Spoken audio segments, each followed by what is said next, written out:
This is In the Know for Thursday, October 30, the 303rd day of 2025. There are 62 days left in the year. Good morning, MB, guiding you through In the Know at K105 on Litchfield's Country Station 1039 The Moose, live online at K105.com, via the Apple and Android smartphone app using the SoundCloud, iTunes, or Spotify podcast, on Facebook, on YouTube, on the platform formerly known as Twitter, and the hashtag is In the Know. Coming up today, we'll update you on the latest news headlines from around the community, the county, the Commonwealth, and the country. Halloween is one day away, and the World Series is headed back to Toronto. We'll tell you about that and a whole lot more coming up today here on In the Know. Settling into my left, rolling Mach 9 with her hair on fire, is my beautiful wife, the beautiful girl. It's B. Jack. Good morning, sweetheart. Good morning. How you doing? I'm back to try it again. You're back to trying it again? Well, it's, your medicine didn't cooperate very well with you yesterday. It did not. So I've had a sleeve of crackers, so. Okay, well, Yeah. good luck. I mean, since yesterday morning, so.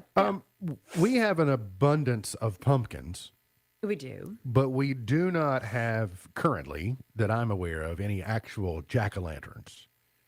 That is correct. Nothing carved as of yet. And it No, always which makes me sad. saddens me whenever you see the jack-o'-lanterns and they start to shrivel up and they dry up, and especially when they get cold, if they get a cold Halloween and they just look decrepit all of a sudden. Yes. Vaseline. Yes. If you get Vaseline and apply to the cut the edges and inside of a car pumpkin, helps preserve it by creating a barrier against moisture loss and microbial growth, allowing it to last longer. That is true. Are there any other hacks? I think you can dip them in, I don't remember if it's vinegar or apple cider. I'm not sure. You can dunk them and dip them in something. There's several hacks out there. And I'm sad. This is the first year, I think, that I haven't actually carved Haven't carved a one. pumpkin. Well, you still have time. Tomorrow is Halloween, so That's if true. you want to, you still have the time. That's not to say you didn't have a big pumpkin project, That because is- you all made that is big, also true. that big Snoopy project, which came home Yes. from school yesterday. So that's It all right. sure did. Maybe we'll carve one tomorrow. He is the 5-time winner of the Covenant Ohio Newshawk Award. He's the 2-time Silver Sound nominee, covering every corner of the globe: London, Budapest, Rio, Tokyo, and even Litchfield. He's Sam Gormley and the sports. Morning, Sam. Morning, Ralph. How you doing? Not too bad. How are you? I'm sick of the rain. Are you sick of the rain? I don't mind it. I don't mind. I love rain. I'm tired of the temperature just being the same and it just looking the same. This is a stretch. I'm Yeah, see, I ready. haven't had to be out in it, so it doesn't bother me at all. I had It to might get be a out- nuisance if it's still like that tomorrow and throughout the weekend, but Well, it right now won't it's fine be. with me. Gradually, we're going to dry out. I had to be out in it yesterday, multiple times yesterday.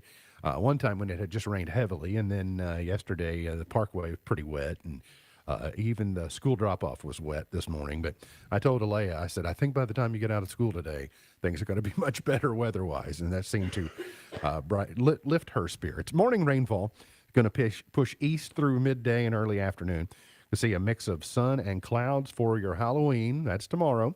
And you'll see a high of, we'll call it 57 for tomorrow. So not too bad. Going to need, it's not going to be so cold that you got to have the coats covering up the Halloween costumes for tomorrow, but it wouldn't hurt to have an extra base layer tomorrow evening, especially if you're going to be out for longer stretches, maybe at a safe spot or somewhere like that. Going to watch some rain chances for next week. And just be prepared for that. Showers, high of 55 today. Actually, I think I just said 57, so we'll stick with 57. Tonight, clearing skies, a low of 41, and 57 for your Halloween tomorrow.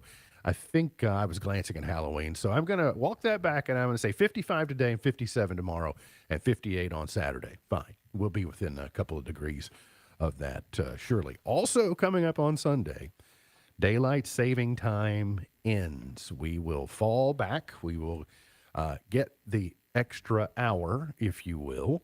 I'm going to roll the clocks back Sunday morning at 2 a.m., so you get to see 2 a.m., I guess, twice. is depending upon how most people just do it before you go to bed and wake up. But now we have so many clocks that set themselves, just you don't even necessarily notice the difference, except you feel a little extra rested. AAA reminds people that falling back creates some additional dangers. Motorists will be presented with challenges. Obviously, that could impact pedestrian safety as well. You have more nighttime driving hours or dark driving hours, if you will. It's going to get dark earlier. That also means that you're more likely to collide with deer that are on the move, etc. So just need to be prepared. And tips for motorists: get plenty of rest, watch for deer, get some shades, some sunglasses to avoid glare in the morning, change driving habits, ditch the distractions, use headlights, remember to yield, etc. So that will be on the way. The President of the United States this morning is talking about that a trade deal in principle done with China. It has not been signed as of yet officially, but he says that they're close and have so probably they're less close than what he actually says, but they probably are pretty close to finalizing a deal. One of the things will include lowering the tariffs that went on China if they will crack down on the amount of precursors for fentanyl that are leaving China and ending up in the United States. I did see it. I mentioned when he was in Kuala Lumpur or wherever he was earlier this week. I don't think that's exactly right, but wherever he was, he did this weird dance. They had some native dancers that were there, and he went beyond his typical Trump dance that he does, and he just kind of he was mimicking what they were doing, and it was just pretty funny. He seems to be having a pretty good time, but it was weird. He got to South Korea this week, and there was an orchestra playing YMCA.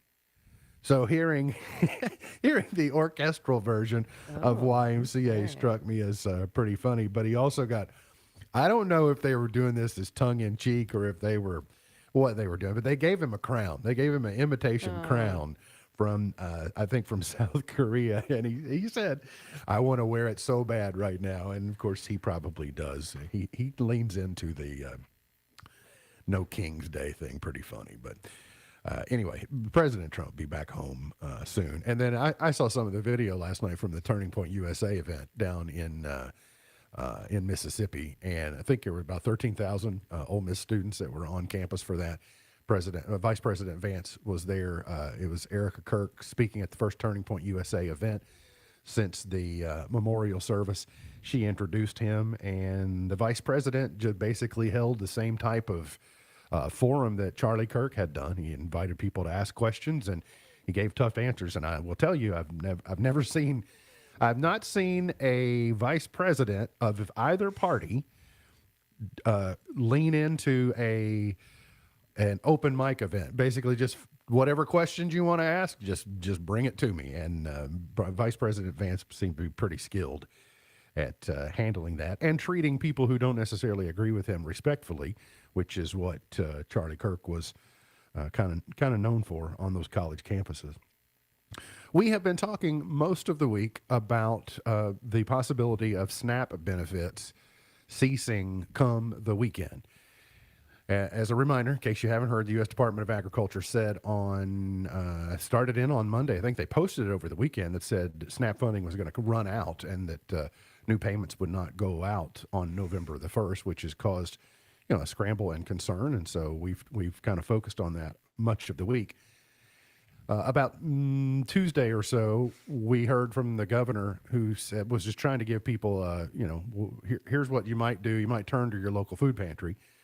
To which, I immediately expressed concern because our food pantries just aren't what I would call lousy with extra food all the time anyway. Whatever resources they have is part of a strategy that they use to serve the ongoing need that goes on in communities across the Commonwealth and across the country for that matter. There's about 600,000 people on SNAP in Kentucky. There's about 40 million Americans. I think it's 1 in 8 Americans is what I saw. It's about 1 in 4, a little over 1 in 4 Kentuckians, based upon some simple math that I did. So not surprisingly, we are hearing from our dear friends over at the Grayson County Alliance.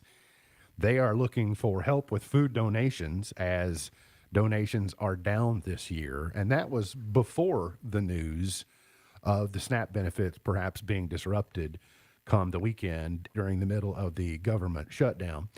Our friend Debbie, she says, if you are looking for a way to make a difference locally, here you go.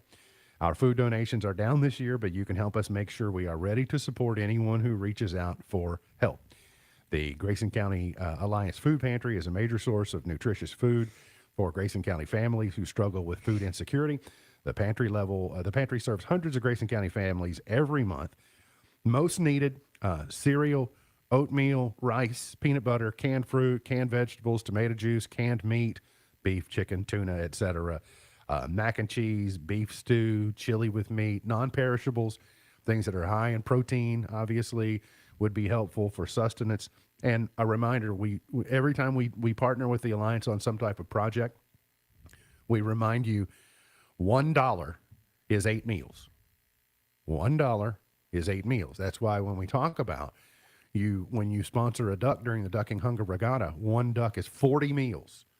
40. And so it's you can call 259-4000. You can go to gc-alliance.com/donate. And so they being the Alliance and the food pantry, obviously they're going to feel increased pressure, and they already were working at a deficit anyway. So one of the things that I think that Debbie is trying to do is also get ahead of what may be potentially coming next week. I really think in this game of chicken, someone's going to flinch in the Senate. I'm not confident who it's going to be yet. I still think that the cleanest way is just to get enough Democrats to break ranks to go over and reopen the government and then figure the rest of it out. But I don't know that that's going to happen. It may go the other way, although I'm pretty skeptical that it will happen. So we're going to start to see impact. We're going to see influences.